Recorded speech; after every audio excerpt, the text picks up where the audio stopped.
জয় শ্রীকৃষ্ণ। বন্ধুরা, একটা নারকোল কিনে নিয়ে আসবে।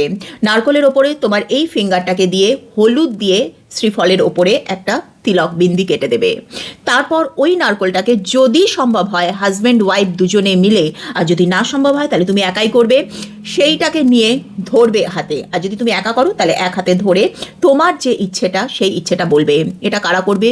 ধন্বন্তরী মিরাকুলাস রেজাল্ট পাবে যাদের সন্তান হচ্ছে না, বা সন্তান হয়েছে কিন্তু সন্তানের কথাবার্তা শুনছে না, পড়াশোনায় ভালো মন নেই, বা বড় হয়ে গেছে তার বিয়ে কিছুতেই হচ্ছে না।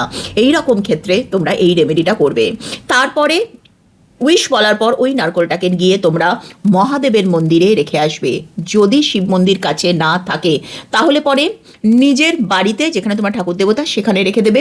পরের দিন এটাকে নিয়ে গিয়ে কোনো গাছের তলায় মাটিতে গেড়ে দেবে, বা কোনো প্রবাহমান জলের মধ্যে এটাকে ভাসিয়ে দেবে। বিশ্বাস নিয়ে করে দেখো। কবে করবে? পুত্রদা একাদশীর দিন, 31 ডিসেম্বর, 30 ডিসেম্বর বলা হচ্ছে, বা অনেকে কিন্তু 30 ডিসেম্বর করলে তোমরা 31 ডিসেম্বর পালন করবে, আর যারা 31 করছো তারা 1 জানুয়ারিতে পালন করবে।